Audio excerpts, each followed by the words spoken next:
મોટા સમાચાર સામે આવી રહ્યા છે, જ્યાં સુરતમાં ગભેણી 4 રસ્તા પાસે આગની ઘટના સામે આવી છે।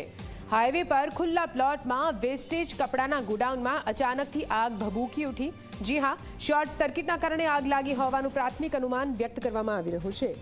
આગે ભયંકર રૂપ ધારણ કર્યું છે। આ દ્રશ્યોમાં પણ આપ જોઈ શકો છો આગનું વિકરાળ સ્વરૂપ, અને તેને બુઝાવવા માટે હાલ તો પાણીનો મારો ચલાવવામાં આવી રહ્યો છે।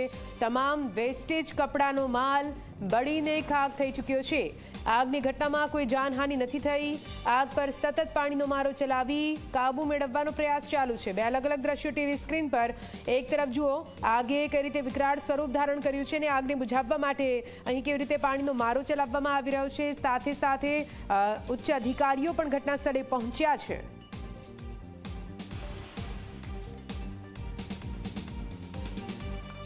અમને કંટ્રોલ આદેશ મુજબ કોલ મળેલો હતો। ગભેણી 4 રસ્તા ખુલ્લા પ્લોટની અંદર ચીંદી અને કેમિકલ જે વેસ્ટેજ હોય એ એના ઢગલા હતા ને કંઈ ભયંકર એની અંદર આગ લાગેલી હતી। રાત્રે 2 વાગ્યાથી અમને કોલ મળેલો હતો અને આજ સુધી અત્યારે પણ ચાલે જ છે, અને એને પાણીના મારાથી અમે આગ ઓલવી રહ્યા છીએ।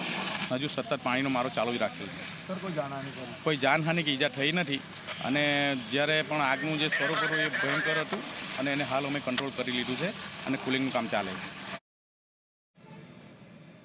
બેસ્તાન ગબેની ખાતે આગનો બનાવ બન્યો છે। સીધા દ્રશ્ય તમને બતાવીશું કે બેસ્તાન ગબેની હાઈવે જે છે ત્યાં ગાડી રાત્રે 2 વાગ્યાના અરસામાં જે છે આગનો જે બનાવ બન્યો હતો।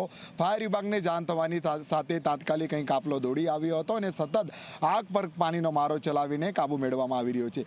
હાલ પણ દ્રશ્ય જોઈ શકાય છે કે મોડી રાત્રે લાગેલી આગ હજુ પણ યથાવત છે, કારણ આ જે ગબીની જે 4 રસ્તા જે છે સચિન પલસાણા હાઈવે કહી શકાય છે, અને આ હાઈવે જે છે હાઈવે પાસે જે છે આ બનાવ બન્યો છે, અને ખુલ્લા પ્લોટની અંદર આ રીતના ચીંદીનો અહીં કાપડના ચીંદીનો વ્યાપાર કરવામાં આવતો હતો, અને અહીં લગભગ કહી શકાય છે કે ખાસું મોટું ગોડાઉન છે। કેમિકલથી જે આ કેમિકલવાળી જે ચીંદીઓ હોય છે એને આગ લાગવાની સાથે ભયંકર રીતે આખા પરિસરમાં જે છે પસરી હતી, અને દ્રશ્યમાં જોઈ શકાય છે હજુ પણ ફાયરના જવાનો જે છે સતત આગ પર પાણીનો મારો ચલાવી જે છે કાબુ મેળવવાનો જે છે અહીં પ્રયાસ કરવામાં આવી રહ્યો છે। બીજી બાજુ આ ગોડાઉનની અંદર જે એક મકાન આવેલું છે, મકાન પણ આગની ચપેટમાં બળીને આખું ખાક થઈ ગયું છે। જોઈ શકાય છે આ પરિવાર જે છે આ મકાનમાં રહેતું હતું, અને સમગ્ર જે ઘરનો જે સામાન જે છે એ પણ બળીને ખાક થઈ ગયો છે। અહીં જોઈ શકાય છે દ્રશ્યમાં હાલ જે રીતના ઘટના બની છે, ઘટનાને લઈને ફાયરના જવાનો પણ જે છે અહીં આવી પહોંચ્યા છે, અને હાલ અહીં એક જે વ્યક્તિ જે છે આપણે સીધા એમની જોડે આપણે જે છે જાણીશું કઈ રીતના જે છે આખી ઘટના જે છે બની હતી। क्या नाम है आपका, क्या पूरी ये वारदात हुई है? ये अपने पावर में से लगाई, ये पावर है जो इसके हमने 4-10 बार शिकायत भी करी। क्या हुआ था, पूरी घटना क्या हुई थी?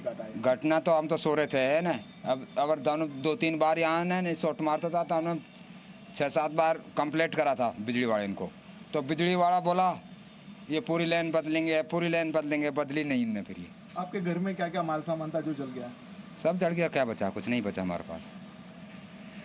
બિલકુલ કે જોઈ શકાય છે કે જે ઘરનો જે માલ સામાન હતો બળીને ખાક થઈ ગયો છે। જે જણાવી રહ્યા છે કે શોર્ટ સર્કિટના કારણે આગ લાગી હશે। હાલ તો બીજી બાજુ તમને હું દ્રશ્ય બતાવીશ કે જે રીતના ફાયરના જવાનો જે છે સતત જે છે આગ પર પાણીનો મારો ચલાવીને જે છે કાબુ મેળવવાનો જે છે અહીં જે સતત જે છે પ્રયાસ જે છે કરવામાં આવી રહ્યો છે, કારણ જે રીતના આગ જે છે રાત્રે 2 વાગ્યાના અરસામાં જે છે આખી જે છે આગની જે છે ઘટના બની હતી। ફાયરના જવાનોને જાણ થવાની સાથે અહીં આવી પહોંચ્યા હતા, અને વિવિધ ફાયરની વિભાગની જે અહીં ટીમો જે છે સતત આગ પર પાણીનો મારો ચલાવીને કાબુ મેળવવાનો પ્રયાસ કરવામાં આવી રહ્યો છે।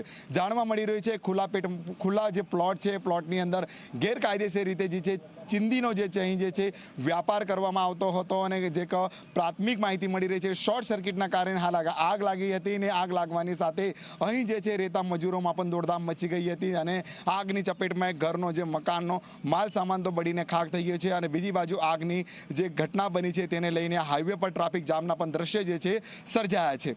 પ્રશાંત ડિવરે, જી મીડિયા, સુરત।